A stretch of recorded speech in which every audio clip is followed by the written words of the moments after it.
stories of space and time. I'm Mardell, reading South to Propontis by Henry Andrew Ackerman.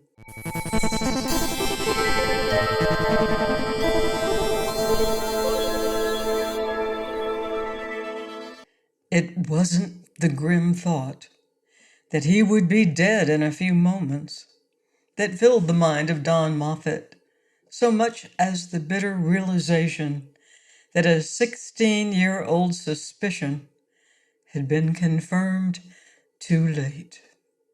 Across the small room, a mad light burned in the bloodshot eyes of his uncle.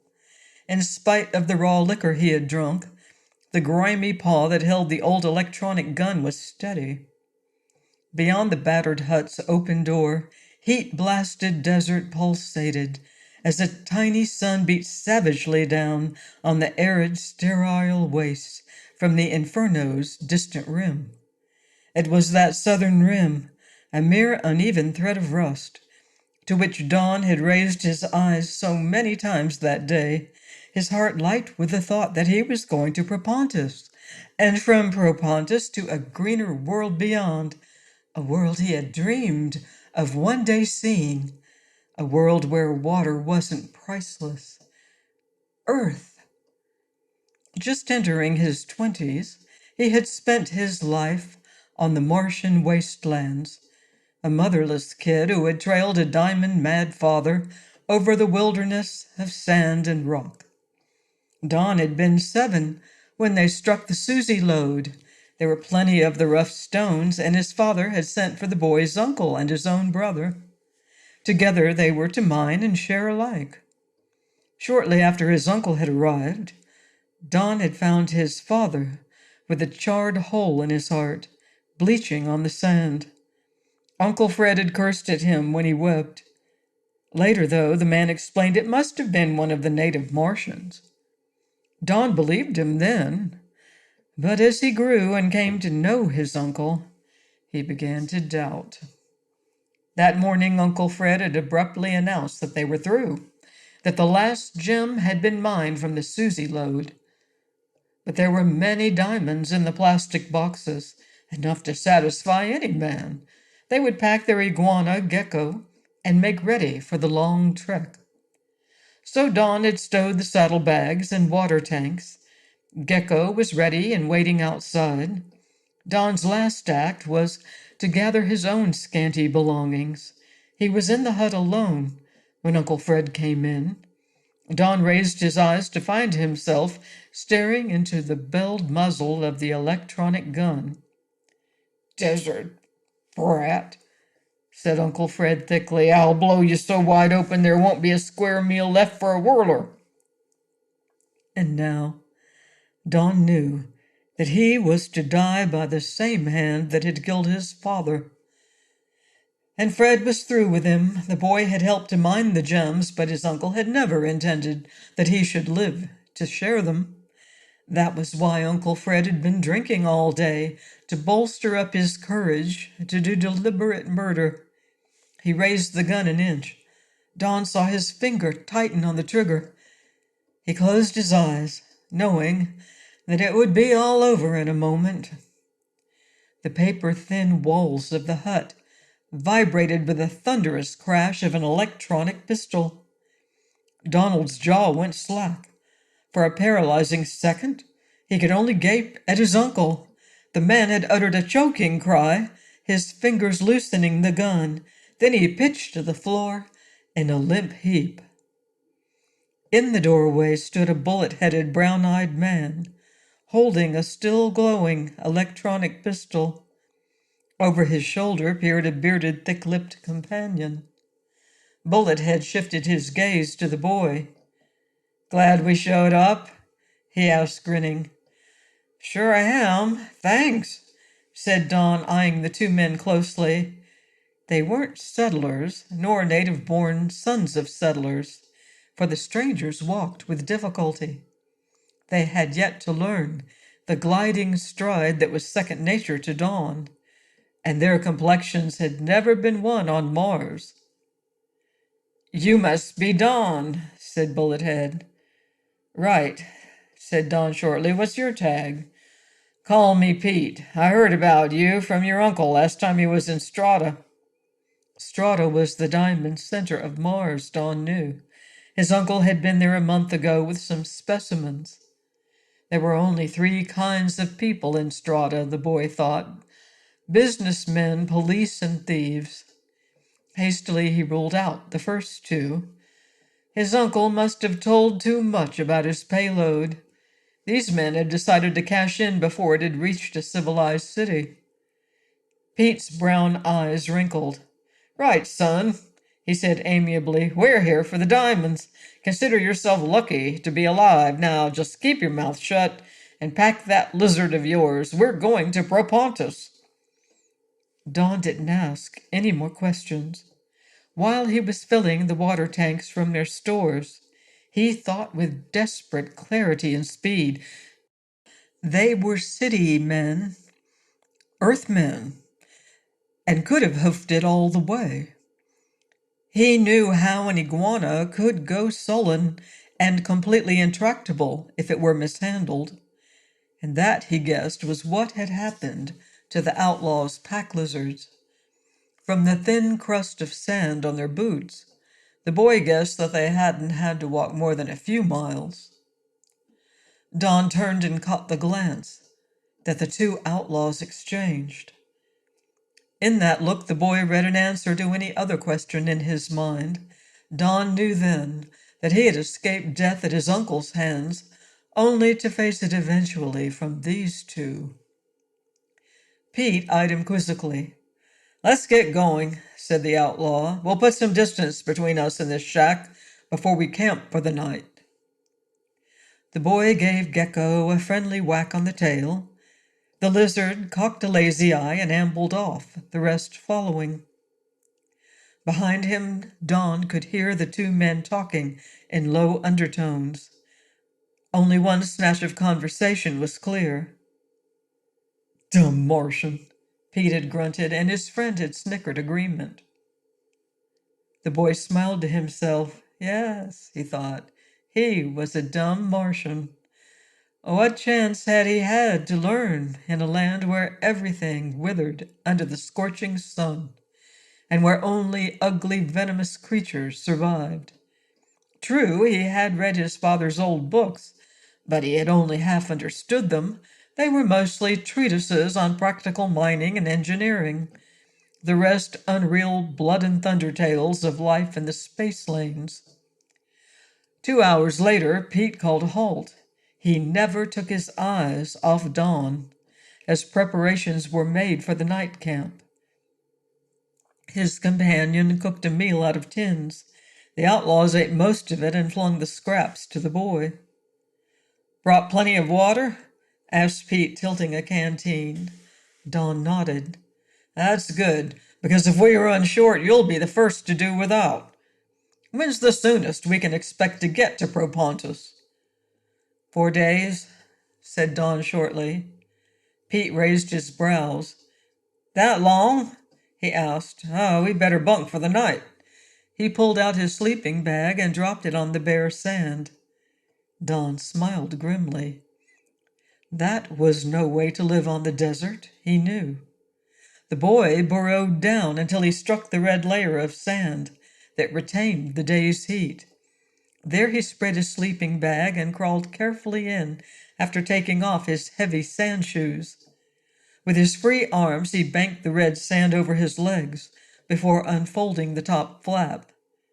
"Kid," called out Pete. "Yes," said Don, stopping short in his preparations. "I thought I'd tell you. I have my blaster under my pillow, and I'm a light sleeper. Get that?" "Yes," said Don coolly. He went on with his bedding. The boy had no intention at all of running away. The desert was his friend, but the most implacable enemy that these city men could hope to find. Whether or not Pete slept lightly, Don didn't know. He awoke, snug and warm, when dawn was striping the wastelands with rosy hues. As he looked into the horizon, He knew that the day would be a blistering one. The outlaws awoke stiff and lame, barely able to crawl out of their sleeping bags, not even knowing that they had made the mistake of sleeping on the hard packing top layer of sand.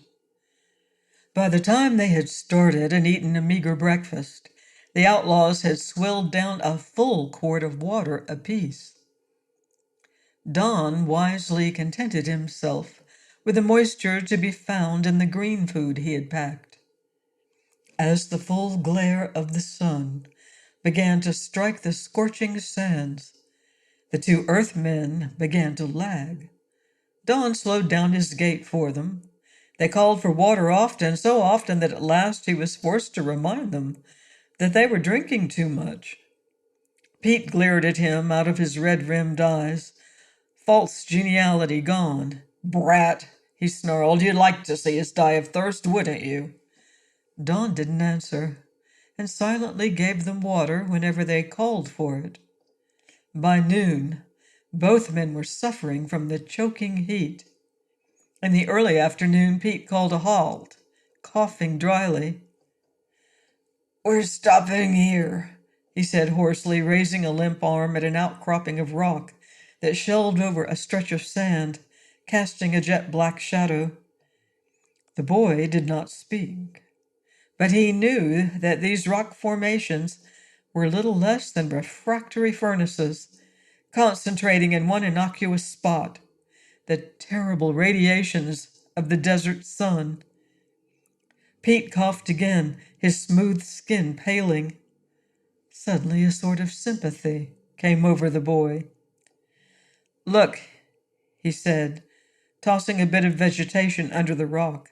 It crisped and blackened. The outlaw stared, first at the cinder and then at Don. Pete's face twitched with strain as he spoke. "Smart, kid. Maybe you're too smart for us." His hand fell to his belt, where he wore his bell-mouthed electronic pistol. The other of the two laid a hand on his arm. "Cut that out," he said slowly, then turning to Don, "Thanks, kid." Stolidly, he spread out his sleeping bag and squatted down on it to await the night. Pete sprawled face down, breathing heavily till the darkness fell. Then Don, who had bedded down Gecko the iguana, and the other slid him into the sleeping bag. Before he put up the flap of his own bag, Don turned to the silent outlaw and said, "Half a tank of water left. Ought to hold out if we're easy on it. There's a water hole ahead. There was once, I mean. Maybe it isn't dried up, but it's the wrong season." "Right," said the outlaw. Nothing more was said that night. In the morning, after packing, Don measured out the remaining water into 3 canteens. He gave one to each of the outlaws and put his own on Gecko's back. The heat was worse than the day before. By noon, Gecko was voluntarily picking up speed, the spines on his horny back moving first one way and then the other. Don knew the signs. The lizard sensed water ahead. "We can't be sure," Don shortly told the Earthmen. "It might not be drinking water for us." 30 minutes later, they came upon it, a small patch of rust-red mud and slime. One of the outlaws groaned. "Dried up," whispered Pete dully. Don said nothing. There was some coarse growth that the pack lizard began to eat. The boy was glad of that. He had begun to worry about Gecko, but now the iguana would be good for a longer trek than the one before them. Pete was on his knees, clawing at the mud. The other watched him for a moment, then looked at Don inquiringly, who shook his head. "He'll only poison himself," said the boy. The outlaw took his companion by the collar, hoisted him to his feet.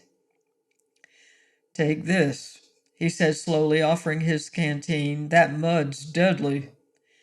Pete took the canteen and tilted it, swallowing convulsively. His companion pulled away the precious container. That's enough, he said. It has to last. A wild curse ripped from Pete's lips. He snatched back the canteen and drew his gun.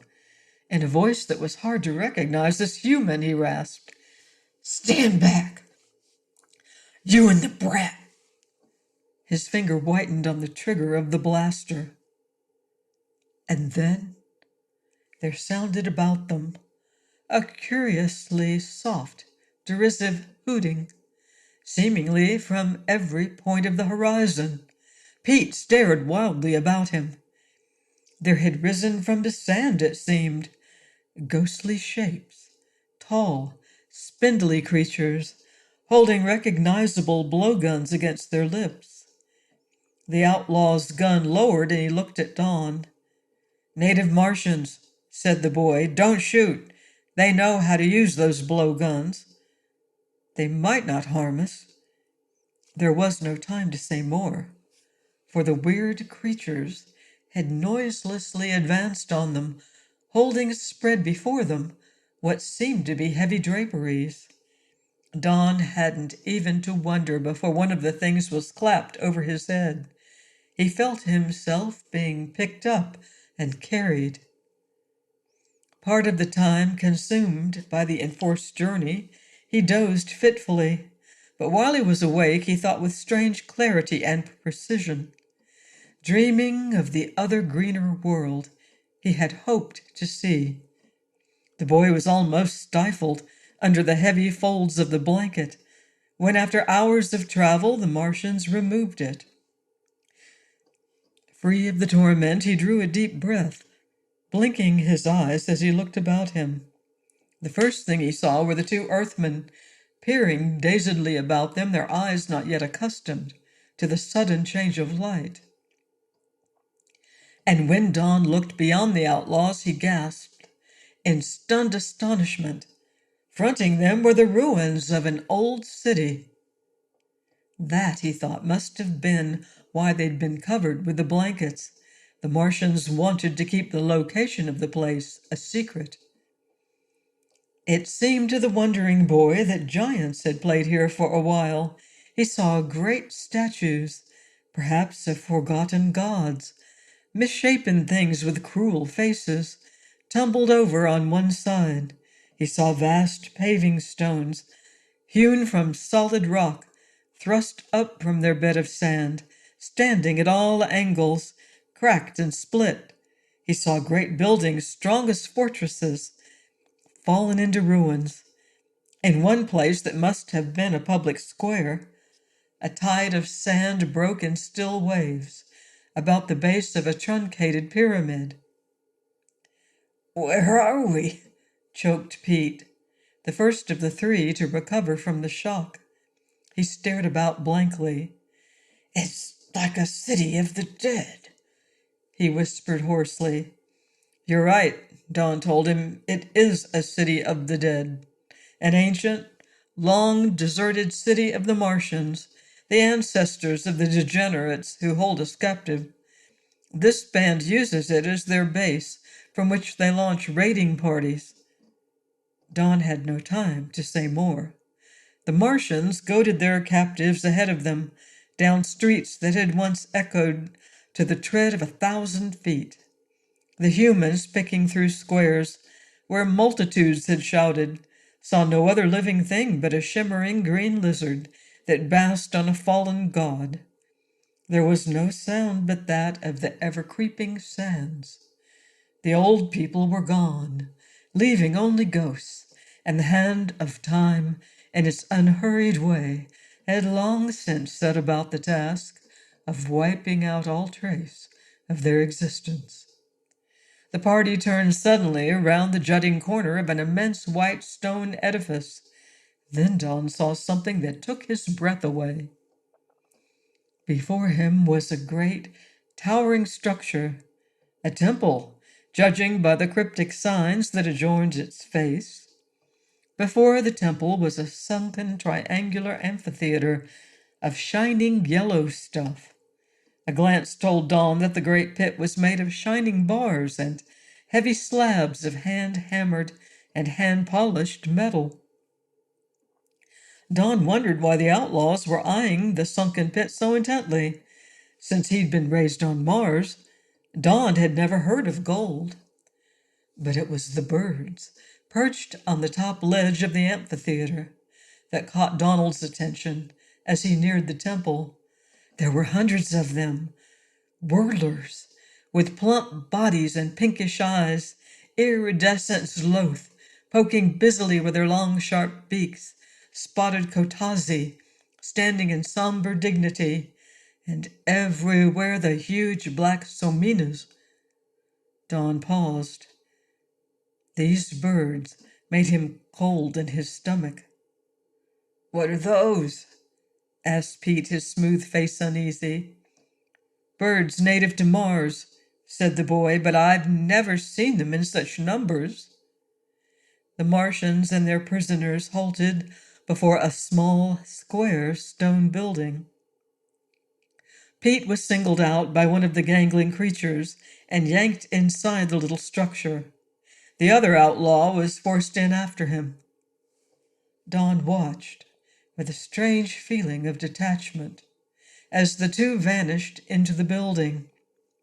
It was the heat, the withering heat that caused that. It sapped all the strength from one's body and left him feeling slow and dim-witted.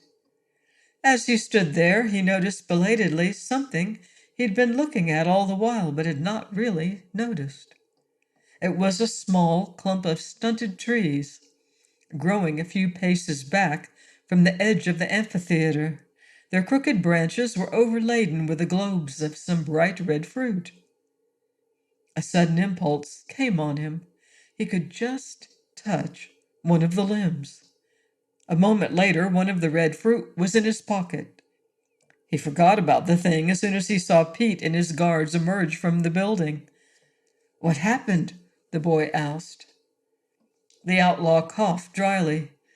"They showed me some kind of machine, a motor, something. I don't know what they wanted." He grinned feebly. A moment later, the man backed away in alarm as one of their captors approached him. Deliberately, the Martians flung the contents of a clay gourd into the outlaw's face. The Martian laughed, a hollow, croaking boom that sounded like sacrilege in that city of the dead. He gave some order in his gobbling tongue, and two Martians unceremoniously shoved the weakling, struggling Earthman into the deep pit of the amphitheater. The Martians looked on stolidly as the outlaw raved and cursed, berating them. Then suddenly the air above the pit seemed to blast wide open. A shrieking, unhuman sound beat at the ears of the boy. He jerked his arms up to shield his face, for the hundreds of birds clustered grimly about the city were in flight, necks outstretched, eyes glittering, feathered bullets. Pete screamed faintly and fell to the ground, shielding himself. Then he was overwhelmed by the dark, whirring mass. The birds had gone berserk. They drove straight for the man's face, hundreds of them. His flailing arms smashed against their soft bodies, batting them out of the air, crushing them to the ground. But hundreds more took their places, pecking at him with frenzied beaks, uttering harsh, discordant cries. It had all happened so quickly that it caught Don off guard. It was incredible. Birds attacking a human being. He jerked forward.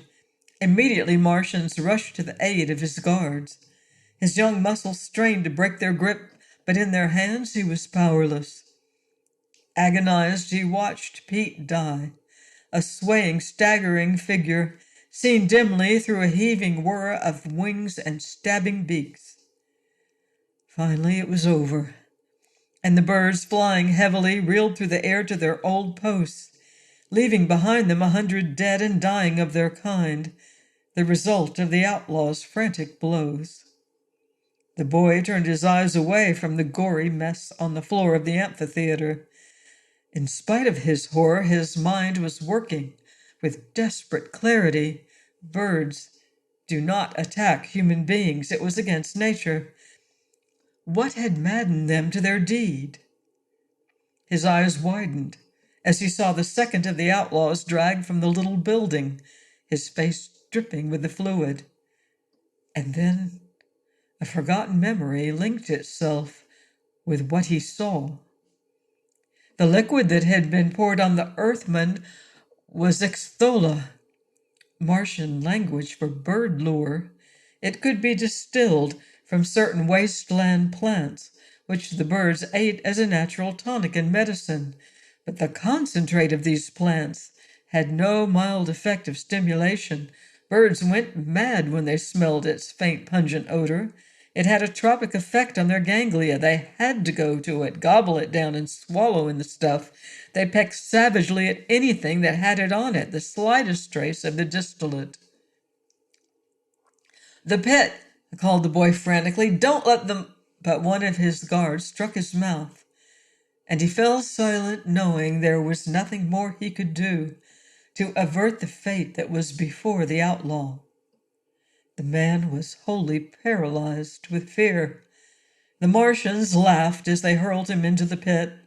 Again the birds swooped, converging on the terror-stricken man from all points of the compass. They flung their soft bodies against him at murderous speed, sharp beaks stabbing till he bled from a myriad wounds. When Don looked up again, the birds were reeling back through the air. The boy could not bring himself to look at the thing in the arena. A sudden chill gripped him as his guards grimly took his arms. They were leading him to the little building from which had come the Earthman. He thought swiftly. He was to undergo a life-or-death test. He held himself tense as they passed through the ancient doors of the structure. The walls, he saw, were studded with tubes that had not lit for untold millennia. Machinery of bizarre design covered the floor. The boy jumped as a Martian touched his arm. The gangling travesty on humanity pointed grimly at a device that alone of the machinery seemed to have been dusted off and wiped with oil. It was a small motor. The motionless belts and brushes seemed oddly familiar to the boy. Then he had it. He'd seen pictures of just such motors in one of the old books of his father. But what did the Martians expect him to do? Obviously, the natives wanted him to start their machine. But how could he? He had none of the sources from which electricity was derived. No steam, no water power, as they called it on his father's planet. As Don glanced at the open door and saw the crowd of demonic faces framed in its portals, he knew what fate awaited him if he failed. The same ruthless sentence that had been executed on the outlaw Earthman would fall on him. The eyes of his guard became dull and deadly as he saw Don did nothing to the motor. Then the idea came. Feverishly the boy went to work, racking his brains for all the details in that old book, Electricity for the Practical Miner. He remembered the title clearly and ground his knuckles into his eyes to bring before them the simple diagrams that he once had learned. Hesitantly, he salvaged from a pile of scrap in one corner of the room 2 metal plates and lengths of wire. One, he fervently prayed, was copper and the other zinc, but he could not be sure. The boy clumsily connected the 2 terminal wires of the motor, one to each of the plates. Then he did what seemed a foolish thing. He took the globe of red fruit from his pocket and sliced it neatly into thin layers. Don laid the dripping slices atop the copper plate, and then, his heart cold as ice, laid the zinc plate atop the fruit. The Martians watched coldly, grunting to themselves. Their eyes were on the world-old motor. Slowly, incredibly, the thing turned over. The straps sped over the drums. The brushes fizzed and emitted inch-long blue sparks. And from overhead came a sudden terrifying wail, like nothing that had been heard on Mars for countless ages. It was not the cry of an animal, nor of a man. That was all the boy knew as he backed against a wall of the building. The noise rose sickeningly in a demoniacal shriek. The Martians seemed paralyzed by the awful sound, and with choking cries they broke ground and ran, their eyes popping in the shout, "Kursak!" bursting from their lips. Don knew little of the language, but he did know that their cry was demons. The natives fled with the speed of wild things, and the boy found himself alone. No, not quite alone, for into the door of the little building poked the familiar old head of Gecko, Don's pack lizard. He nearly embraced the ugly creature.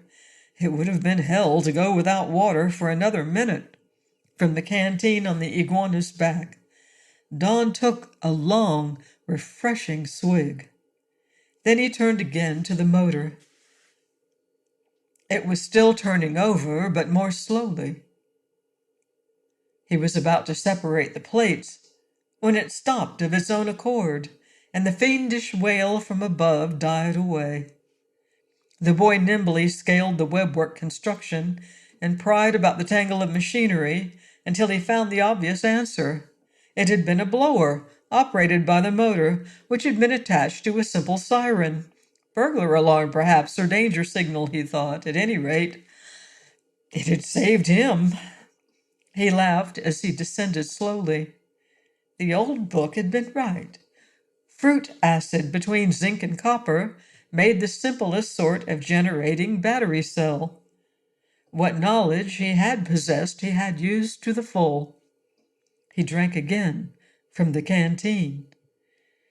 And a few moments later, with Gecko at his side, he left the city of the dead behind. Don was going to a greener world. Please join me next time for more interplanetary action here on Astounding Stories of Space and Time. Until then, watch the skies.